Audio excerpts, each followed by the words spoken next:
Now, according to reports, the explosion occurred near or around Fortuna, the main military base in Caracas. A series of explosions were reportedly heard throughout the area, followed by a blackout. So, of course, now the situation, viewers, is quite tense. And I want to go back to Shruti Dasgupta, foreign affairs expert. Shruti, if I ask you, we don't want to speculate, but how do you see this progressing now? What do you think will be followed by these attacks? Question which can never have a good answer without speculation, Vaishali. But my speculation do lead me to say that there will be ground forces, as my earlier panelists have said. Devnath sir has said very clearly that they have trained guerrilla forces on ground. So while the army or the military might of Venezuela might be engaged otherwise or might find themselves short of support or arms, they will find themselves, the forces that are actually doing this, whether it is a CIA boosted force, whether it's a militia that has been armed otherwise, whoever is doing this are going to find an equal, if not equal and opposing force in reaction to whatever they're doing. There is going to be a groundwork. So this might turn into a Vietnam moment for Trump regime themselves. They might find themselves, whoever they're trying to empower, whether they put boots on ground or not, whether they just funnel in money to keep the angst fermenting, the next steps are going to, in terms of conflict, are going to be very much like a Vietnam moment. They're going to be pro Maduro regime and anti Maduro regime forces clashing inside the nation. We do know that in 2024 elections, there was a very small amount of people that were voting at that particular time, and the UN suspects that there have been heavy, there's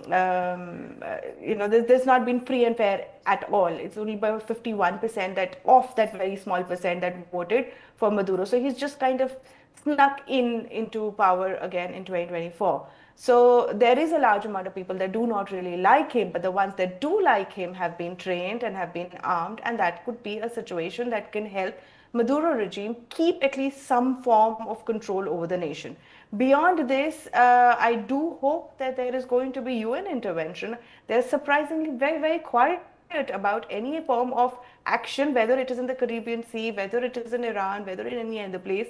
They're very quiet when America takes action, military action against another nation. So I would really like to see UN forces come out and sanction USA, just like how they did for Russia when it came and attacked Ukraine. When such sanctions can be issued for another nation, why stop short of USA? So that is another international level front that I would see. I am sure that there are going to be partner nations calling for calm, but I would like to, my personal speculation is that probably there has been a trade-off between Ukraine and Venezuela, as in America would not interfere as much in Ukraine, and the peace negotiations would probably side with Russia. And Russia, in return, has probably given up its claim on supporting at least Venezuela in its current struggle against USA. China has its own trouble brewing in South China Sea. Iran is, again, as we've mentioned earlier, the other analysts as well have confirmed that there is trouble brewing inside its own borders, and it has been weakened by the 12-day war. So its enemies are, or at least its anti-forces are weakened. So I think USA took a very prudent call to try and ferment, dissent inside Venezuela, whether through direct military action, which we'll see confirmation of in the couple of hours, or an indirect fermentation of dissent. All right. I also have Group Captain Tapesh Chaudhary, former Indian Air Force officer, joining me on the broadcast. Group Captain Chaudhary, we've been discussing this for a while now, but I do want your opening comments on this attack on Venezuela. How do you feel about this? Good afternoon to everyone. Actually, what it looks like, as per my opinion, this drug theory is not correct.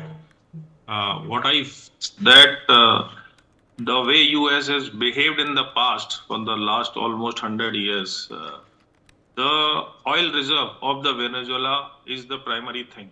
Okay, the US has been targeting this. US sanctions have severely affected the Venezuela economy when they started in 2017. As per one estimate, actually, almost more than 300 billion have been lost by Venezuela. humanitarian crisis has been created inside the Venezuela. So obviously, the US has to take some disguise to control those assets, and it will continue. And now it is the second question, which was hearing whether Venezuela will retaliate or not. In my opinion, I don't think that way, because Venezuela air assets are not that much which it can fight with the US, because these helicopters were flying. Whether their defense were capable of picking up them, but they might have picked up, may not have engaged for further retaliation. So things are yet to be seen, but nothing is sure as of now. Finally, it might create a humanitarian crisis, refugee crisis, Libya-like situation, and nobody knows.